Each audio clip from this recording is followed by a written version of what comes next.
Mas. Ya. Aku mau ngomong sesuatu sama kamu. Kamu ngomong apa sih? Mau kurang ya? Mau minta tambah ya? Kamu tuh bercanda terus, Mas.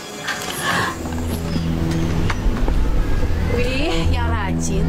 Biar dibilang mantu idaman ya sama Bapak. Yuni dan Nur Cahyo sesungguhnya kisah cinta lama sebelum akhirnya Cahyo memilih menikah dengan Yanti, kakak kandung Yuni. Tapi belakangan urusan perasaan Yuni dan Cahyo tampaknya belum selesai. Bahkan Cahyo sering kali ke rumah mertuanya untuk membantu membuat lempang. Nah, di rumah mertuanya itulah pertemuan Cahyo dan Yuni sering terjadi. Apa sih, Mas? Yun, maafin aku. Aku tuh masih sayang sama kamu, Yun. Mas, itu kan cerita dulu. Lagi pula kamu itu kan lebih memilih mbakku daripada aku. Yun, dengerin aku dulu, Yun. Apa lagi, Mas? Sedang ngapain kalian? Ya sudah.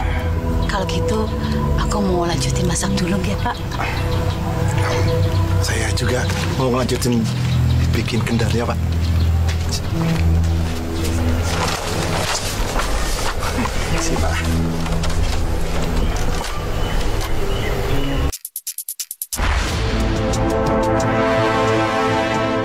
Si Yanti sebagai kakak bukannya tak tahu soal perasaan adiknya dengan Cahyo, sang suami.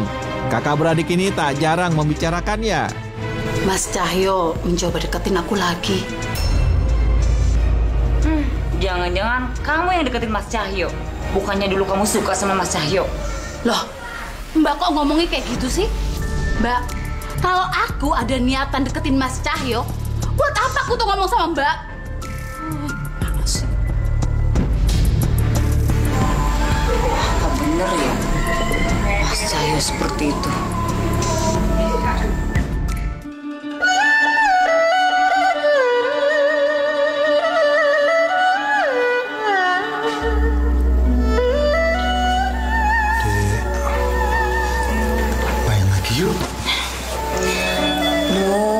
Udah deh Mas, aku capek.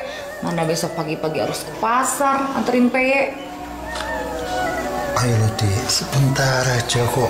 Yuk, aku kepengen banget sama gini loh, yuk.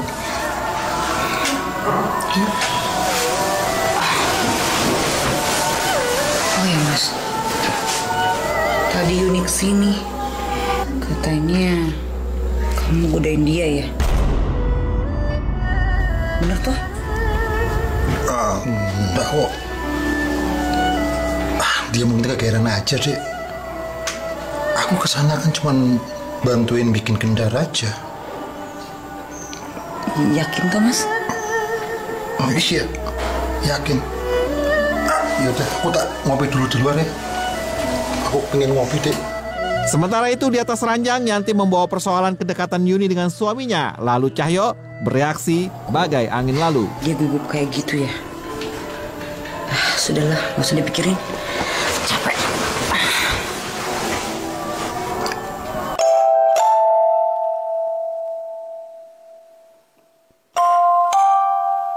Dan selanjutnya, inilah yang terjadi. Di belakang punggung Yanti, istrinya, Cahyo menggarap Yuni, adik istrinya. Mas, kamu ngapain masuk sini? Sudahlah, Yun.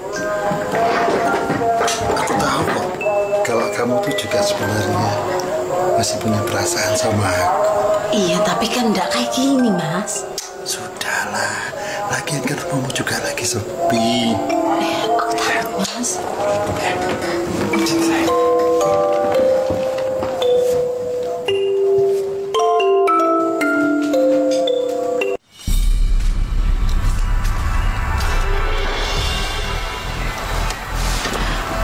Mas, Ya. aku tuh masih tidak enak.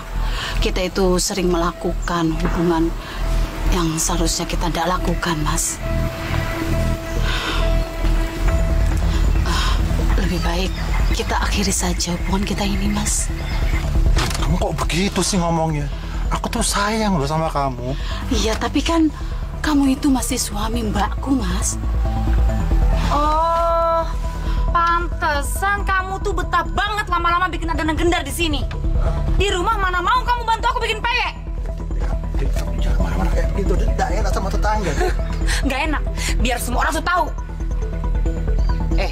Kamu juga ya, dia itu suaminya Mbak. Mbak itu jangan asal nuduh ya. Tanyain aja sama Mas Cahyonya langsung. Sudah.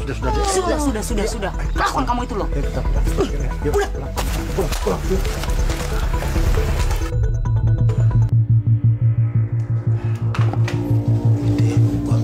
Situasi rumah tangga Yanti dan Cahyo sedikit meruncing. Yuni bagai duri dalam daging, tapi Cahyo meyakinkan Yanti kalau semuanya baik-baik saja. Hari ini tuh banyak yang beli pacul sama kude. Tahu saja ya, aku nggak mau Mas deket-deket lagi sama Yuni. Aku nggak mau Mas suka lagi sama Yuni sebelum waktu kita menikah. Iya, aku janji, Dek. Aku janji. Lah, wong aku ke rumahnya bapak itu cuma bantuin bikin gendar doang. Awas aja kalau kamu pernah selingkuh. Iya, Dek. Aku janji, ya. Dek, kamu janji dulu, Dek. Ayo, Dek. Capek. Sebentar aja loh, Dek. Mas, Ya? aku mau ngomong sesuatu sama kamu. Kamu ngomong apa sih? Ngomong kurang ya? Mau minta tambah ya? Kamu tuh bercanda terus, Mas. Aku ini hamil anakmu, Mas. Hamil? Kok bisa sih? Terus gimana dong? Kamu kok malah tanya ke aku, Mas? Seharusnya kamu tuh mikir. Pokoknya aku nggak mau tahu ya. Kamu harus bertanggung jawab. Sudah, kamu tenang aja. Aku pasti tanggung jawab kok. Iya, terus Mbak Yanti gimana? Masalah mbakmu, kamu gak usah khawatir. Nanti aku coba bilang pelan-pelan sama dia. Akhirnya Yuni hamil. Cahyo terkejut, tapi belakangan ia bisa menguasai diri. Ia bersedia untuk bertanggung jawab.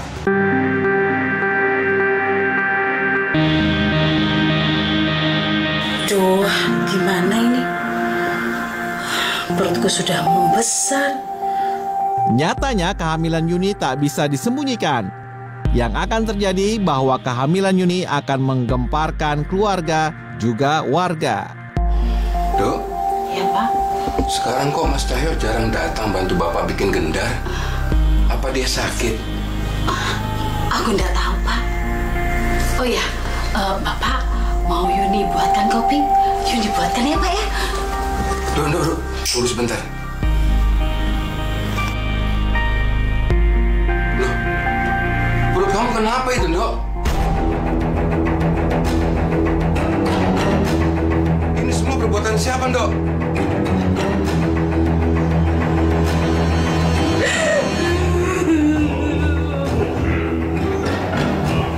Semua ini aku lakukan, Mas Cahyo. Mas Cahyo. Ayo, sekarang kita ke rumah dia. Minta tanggung jawab sama dia.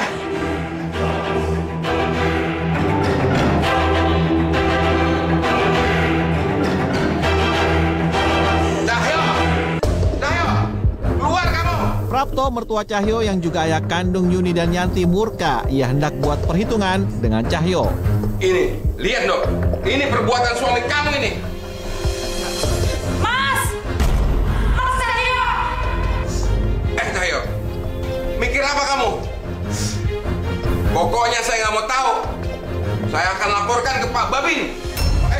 Pak, tolong Pak, jangan laporin Mas Cahyo Pak. Maafin Mas Cahyo Pak, demi Yanti Pak.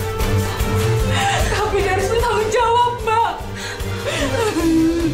Pak. Tapi Pak tunggu Pak.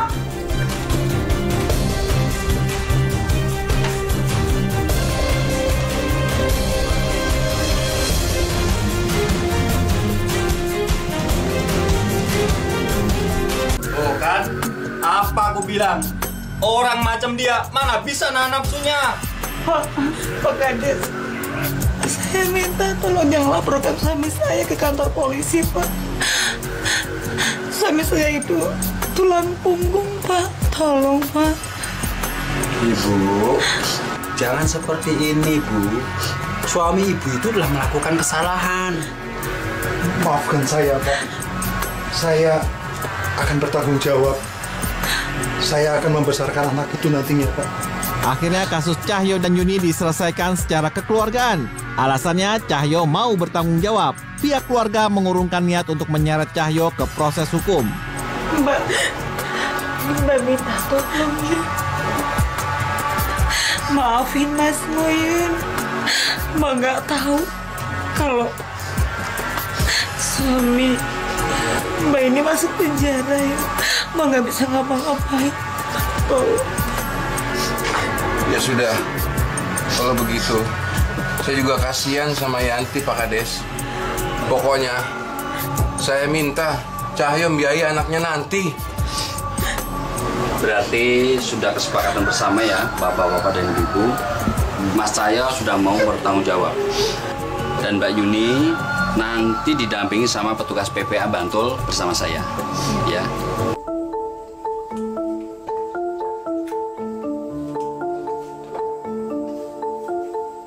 Cahyo memutar lagi waktu pada tahun 2015. Kala itu ia tergoda menodai anaknya. Peristiwanya terjadi setelah Cahyo gagal merayu Yanti, istrinya, untuk bercinta. Tumben kamu udah pulang, Mas. Masa lagi sepi, Dek. Lagian aku juga lagi kangen sama kamu. Kamu ya, Mas? Pasti deh, ada maunya.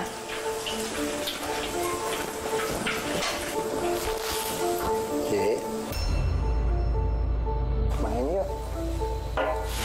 Ih, kamu nih ya, Mas? Apaan sih? Nggak lihat? Aku lagi goreng peye. Nanti gosong lagi. Lagian, semalam kan udah. Murah. Kalau kamu mau bantuin aku goreng peye, ya nggak apa-apa sini.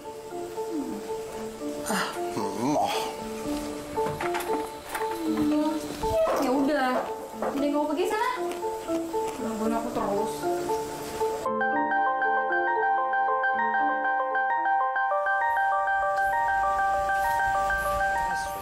Diajak main sebentar aja tak mau.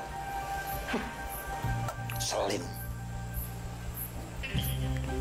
Dok, kamu jangan main HP terus toh. Tuh loh, bantuin ibumu. Anakku sudah besar.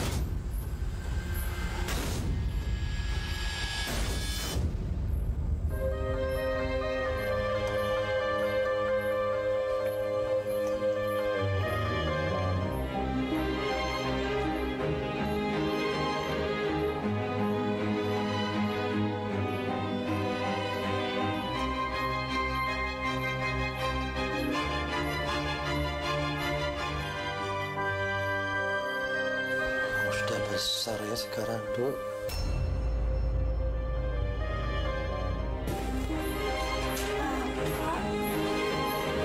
Ada apa, Pak? Nggak apa-apa, Dok. Kamu nurut sama Bapak ya.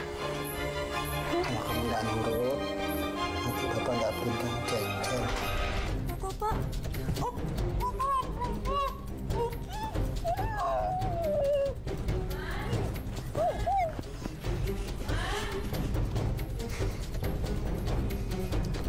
Dok, kamu jangan bilang sama siapa-siapa ya. Awas kamu kalau bilang sama siapa-siapa. Sudah, kamu bantuin ibumu sana. Ayo, cepat.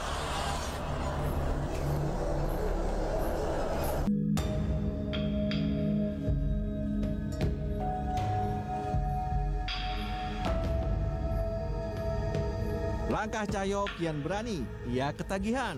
Berikutnya, Cahyo memanfaatkan situasi rumah yang sepi lantaran istrinya Yanti pergi ke pasar. Dok, kamu itu kalau habis pulang sekolah, ya mau ganti baju gitu loh. bantu-bantu nyuci piring. Jangan tiduran terus mainan HP kayak gini toh.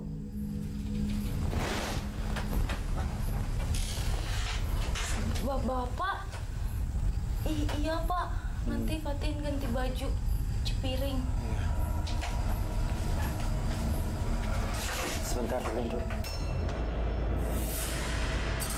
Pak, mau yang kayak kemarin lagi ya? Udah Pak, aku nggak mau. Tunggu dulu, Dok. Udah lah, nurut sama Bapak ya. Enggak, aku nggak mau Pak. Nurut sama Bapak ya. Apa sih Pak, aku nggak mau. Bapak kayak kemarin lagi ya. Nggak mau Pak, Ibu. Cuma kamu teriak-teriak, Dok. Ibu tuh nggak ada di rumah. Udah, mending... Ibu. Dok, mending kamu nurut sama Bapak daripada uang sekolah nggak Bapak bayar. Biarin, aku udah peduli. Ibu.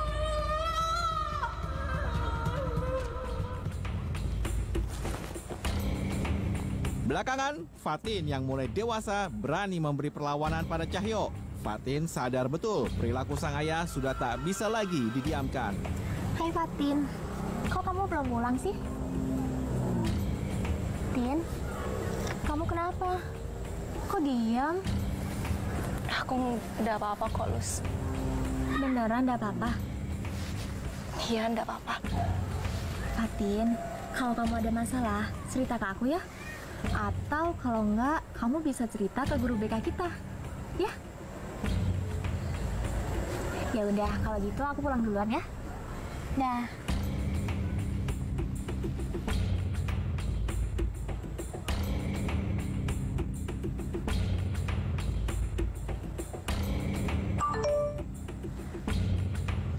Ih, Bapak, apa-apaan sih? Pakai minta kayak kemarin segala. Aku bukan pacarmu, Pak. Aku harus blokir Bapak.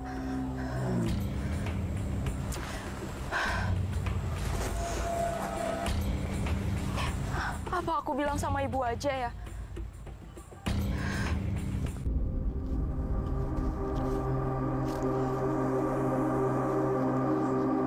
Remaja yang sedang mekar ini cerita pada sang ibu, Yanti. Tapi apa reaksi Yanti? Yanti justru meminta Fatin bungkam. Bu, aku mau cerita. Iya, Dok. Cerita apa sih? Kamu udah diminta dari ruang sekolah sama gurumu ya? Bu, bukan itu, Bu. Bu. Kenapa sih, Dok? Hah? Kamu kenapa pakai nangis segala sih?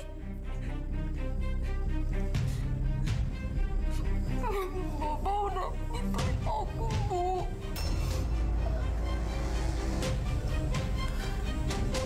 Dok, maksud kamu apa? Hah?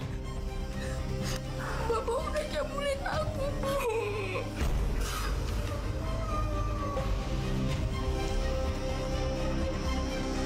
Kurang ajar, Mas Cahyo. Udah, Dok. Kamu gak usah nangis lagi. Sekarang, kau masuk kamar sana. Tapi, Bu... Udah, kau masuk kamar sana.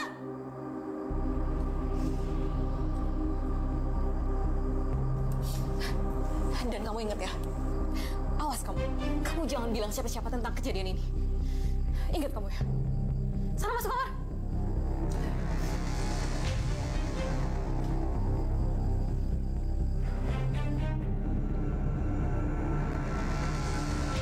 Yanti membungkam Fatin agar tak bicara pada warga, tapi di belakang itu Yanti melabrak suaminya. Bagi Yanti masih terbayang perilaku suaminya yang menghamili adik kandungnya sendiri, Yuni.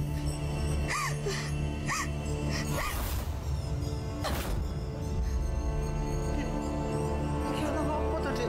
Hah? Ada apa tuh? Kamu tega, Mas. Kamu tega.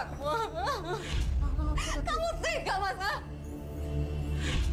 Mas, itu anak kamu sendiri, Mas. Anak kamu.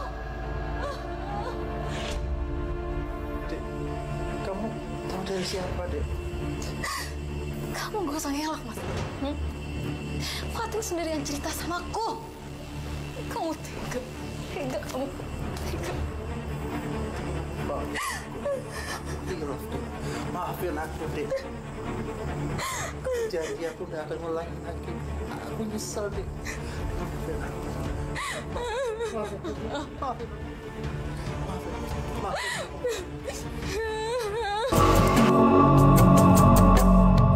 Seperti itu Pak, kisah daripada Pak Nur Cahyo ini Pak. Cukup pelik juga ceritanya ya Pak. Benar sekali Pak. Sebenarnya kami ini udah sabar. Tapi secara pribadi, sebetulnya saya malu Pak dengan kejadian yang apa yang dilakukan oleh Pak Nur Cahyo ini Pak. Begini Pak Kades. Bagaimana? Menurut saya, kejadian yang menimpa Nafatin itu sebaiknya dilaporkan. Dan jika istrinya menolak lagi, Pak Kades dapat memberikan pengertian lebih. Karena perkara ini menyangkut anak di bawah umur. Baik Pak, semisalnya nanti mereka datang, saya akan berusaha menyampaikan kepada keluarganya. Pokoknya kita tidak mau orang seperti ini berkeliaran di desa kita, Pak. Nah, benar itu Pak. Bapak Ibu, saya harap bisa tenang. Nanti kita dengar sendiri bagaimana penjelasan dari Pak Nur Cahyo. Ya?